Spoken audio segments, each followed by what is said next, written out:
Ya lo veo en pantalla, mi querido Mauricio Alarcón, director ejecutivo de la Fundación Ciudadanía y Desarrollo. Dichosos mis ojos que te ven, Mauri, 2 veces en el día. Gracias por acompañarme hoy aquí en línea en RCN Católica. Muchas gracias por la invitación, Priscila. Un abrazo para ti, un saludo y una buena tarde para la audiencia de RCN. Mauri, tantos temas para analizar este lunes 21 de julio, tantas cosas que pasan en la Asamblea, cosas que pasan alrededor de la extradición de alias Fito. También tenemos un nuevo presidente de la CONAIE, una de las organizaciones, movimientos sociales que más resistencia generan en nuestro país. Pero empecemos por el tema de la Asamblea Nacional. Mauri, muy rápidamente, porque yo sé que de esos temas también se encarga el Observatorio Legislativo, que es parte de la Fundación, pero ¿cómo ves tú el tema de la institucionalidad, estas crisis que están pasando al interno de la Asamblea Nacional y que claramente tienen una afectación tanto en los movimientos políticos de nuestro país como la Revolución Ciudadana, pero también una incidencia en la institucionalidad, en estos proyectos de ley que se entregan desde el Ejecutivo y que hay muchas críticas alrededor de ello? Lo que estamos viviendo particularmente en la Asamblea Nacional, Priscila, es producto de la deficiente acción de los partidos y movimientos políticos en Ecuador, que no son definitivamente estructuras que se crean como corresponde y como manda la ley para alcanzar el poder o para hacer oposición, sino que simplemente son maquinarias electorales con las que después se negocia o se ejerce, por decirlo de alguna manera, el poder cuando se es mayoría. Lo cierto es que, por ejemplo, si regresas a ver el estado actual de la Asamblea Nacional, te darás cuenta que temas como los del dibujante o los de la asambleísta que ataca a la expresidenta de su organización política y ex candidata a la presidencia del Ecuador es producto de malos procedimientos y procesos internos. Lo mismo que sucede cuando en organizaciones políticas residuales, como Pachacuti o como el Partido Social Cristiano, tan pronto ocupan la curul, se convierten en tránsfugas varios de sus miembros. En el Partido Social Cristiano uno de ellos, en Pachacuti 6, formalmente expulsados el día de ayer después de la sesión que también hacías tu mención. Entonces, esa debilidad de los partidos y de los movimientos trae consecuencias hasta en definitiva el trabajo legislativo. Así es que a empezar a exigir más de nuestras organizaciones, no simplemente nombres para llenar una papeleta o para cumplir lo que dice el Código de la Democracia.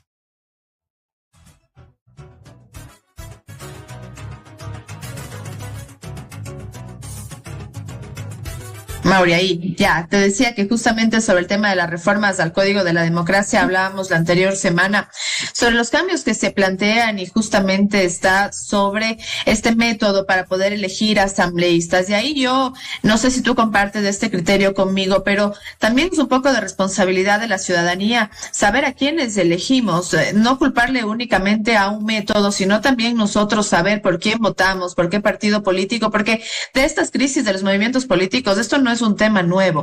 Ahora, que ha tocado a la Revolución Ciudadana, que parecía el partido más estable o mejor formado, eso es diferente, pero también los ciudadanos tenemos una responsabilidad. Vemos casos como lo de Santiago Díaz, justamente, que es el reemplazo de Priscila Schettini. Rafael Correa ya salió a pedir disculpas, que le da vergüenza con el pueblo ecuatoriano, pero más allá de eso no pasa.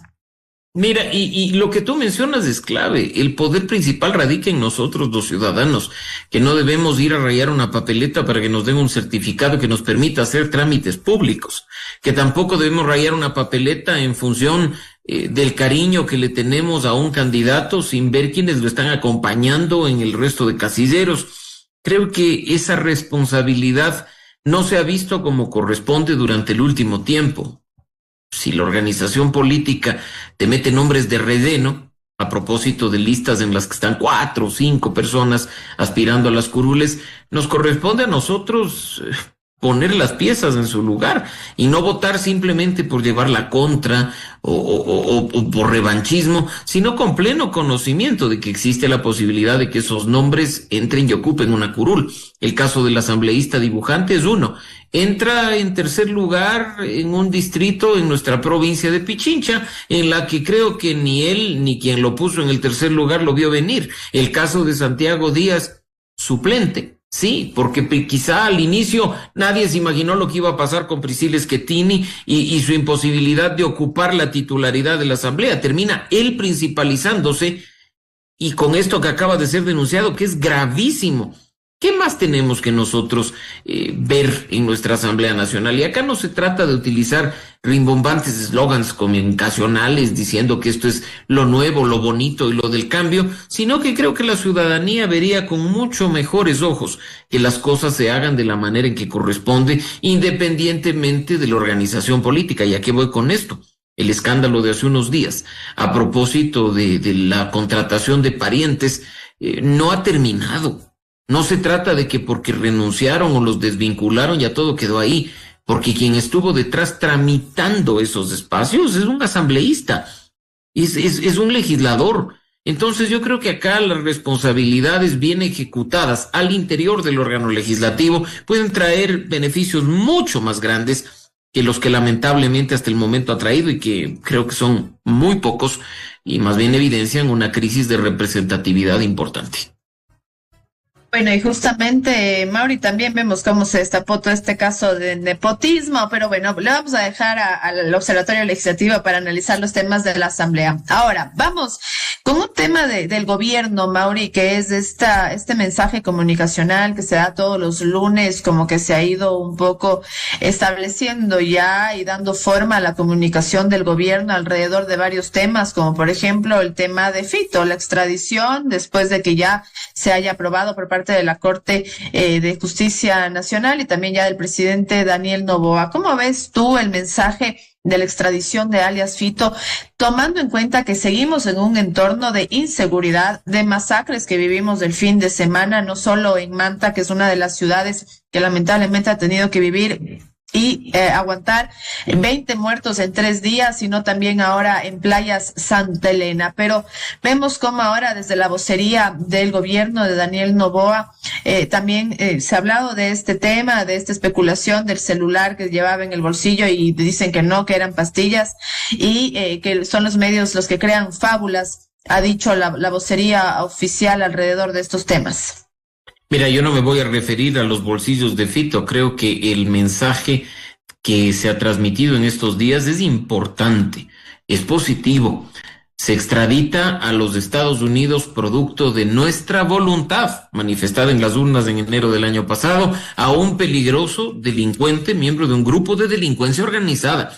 Ese mensaje es muy bueno, indiscutiblemente que sí, y coincido con lo que el presidente Noboa señalaba en las redes sociales, de que de no ser por lo que aprobamos en enero del año pasado, esto no tendría lugar, porque la Constitución prohibía la extradición de ecuatorianos. No obstante, esto no puede quedarse ahí. El haber mandado a Fito a Estados Unidos a que sea juzgado allá no nos convierte en Suiza automáticamente, y tú lo acabas de mencionar muy bien, las masacres en el fin de semana, las cuestiones que hemos visto de nuevos territorios siendo víctimas de extorsión y hasta de otro tipo de acciones por parte de estos grupos, nos demuestra que esto es apenas un punto de un largo camino que hay que recorrer. Y lo óptimo es que sí, no se queden las instituciones ni las autoridades festejando o vanagloriándose de esto que ha sucedido con Fito, sino que esto les motive y les impulse a seguir trabajando para desmantelar a esos grupos de delincuencia organizada que siguen lamentablemente operando en el Ecuador y así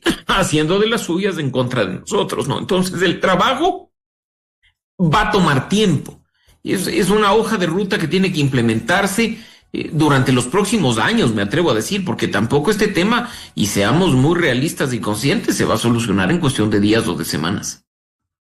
Lo que sí se puede marcar es un precedente, Mauri, claramente ya para los otros líderes de estas bandas criminales que operan en nuestro país. También se viene, por ejemplo, en diciembre, ya ha dicho el presidente Daniel Noboa justamente en su gira por Italia, que en diciembre vamos a votar por las bases extranjeras militares, que no se va a enfocar solo en Estados Unidos, sino también le dará la propuesta a otros países, pero la verdad es que nosotros, yo digo, demandamos acciones un poco más urgentes, pero esto va a marcar sin duda alguna un precedente en nuestro país. Tenemos el ejemplo de lo que pasó en Colombia, que de una u otra manera también ayudó a aplacar la situación que ellos vivían.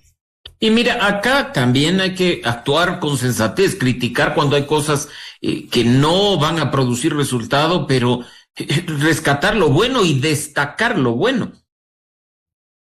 La actividad de la delincuencia organizada, que va mucho más allá de simplemente el tráfico de drogas. Mira que está involucrado lavado de activos, trata de personas y otro tipo de delitos. No es un tema exclusivo de nuestro país, es, como muchos han investigado, un fenómeno transnacional. Y para ser combatido de forma eficiente, no podemos limitarnos a los recursos que tenemos en Ecuador.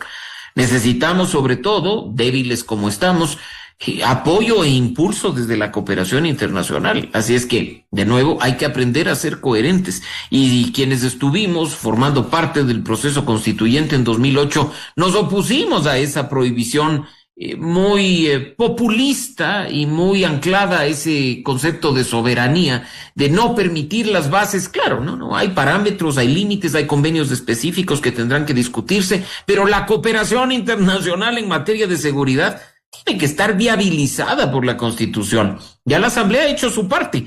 Y además, ojo, involucrando en su etapa actual a todos los actores políticos ahí representados. A fin de año, aunque por fuera de los tiempos que establece la normativa, pero en buena hora para ahorrarnos plata, tendremos que nosotros poner la palabra final, el punto final para ese cambio en el texto constitucional. Personalmente, insisto, creo que la cooperación internacional en materia de seguridad, que involucra el tema del establecimiento de bases para poder ser eficientes en la lucha contra este fenómeno, es positivo. Ojalá los acuerdos que tú has mencionado, no solo con Estados Unidos, sino con quién sabe qué otros países, den frutos para poder fortalecer el trabajo de nuestras instituciones en beneficio de los ciudadanos. Caso contrario, será simplemente un artículo de la Constitución que la adorne de alguna manera, pero que en la práctica no se implemente. Así es que de aquí en adelante, acciones. Prometí que te iba a liberar a las 3:30, falta un minuto, pero solo quería hablar de este tema final que tú mismo has planteado, Mauri, y es esta posibilidad de ir a una constituyente que al parecer ya se esfumó por parte del gobierno, que fue una de sus propuestas de campaña, que el ministro de gobierno, José de la Gaza, insistió mucho, pero al parecer ya no va. De mi parte, de nuevo, en buena hora, para mí, y hablo a título personal y de la institución que represento, los procesos constituyentes no solucionan los problemas de fondo del país. Las constituciones no están para ser cambiadas cada determinado tiempo en su totalidad, porque terminan convirtiéndose en trajes a la medida del gobernante del momento. Es lo que vivimos en 2008. Lo que sí tenemos que hacer es ajustes reales y profundos a la Constitución, que lleva 17 años prácticamente en vigencia. Tenemos que corregir los problemas de fondo en cuanto a la división de funciones del Estado, en cuanto al funcionamiento del Consejo de la Judicatura, en cuanto al rol del Consejo de Participación Ciudadana. Las bases internacionales son importantes. Por supuesto que otros temas que ya han sido incluso evacuados, el trabajo complementario de las Fuerzas Armadas para los temas de seguridad interna son vitales, pero los problemas de fondo, ya identificados después de 17 años, tienen que corregirse.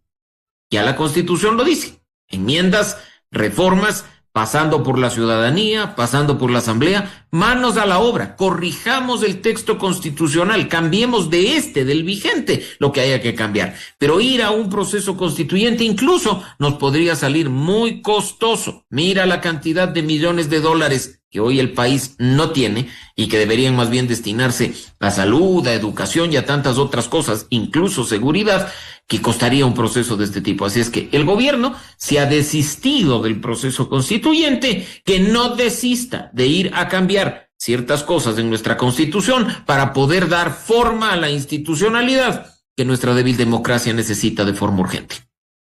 Lo cierto es que, Mauri, bueno, costoso en tema monetario, pero también seguro tendrá un costo político en caso de que el gobierno retome esa idea. Y también la Corte Constitucional, yo creo que tiene mucho trabajo después de todas las demandas de inconstitucionalidad a las leyes aprobadas, enviadas por el Ejecutivo. Pero vamos a hablar de eso en otra ocasión. Gracias, Mauri, por acompañarme aquí en línea. Gracias, Priscila. Un abrazo para ti y para la audiencia de RCN.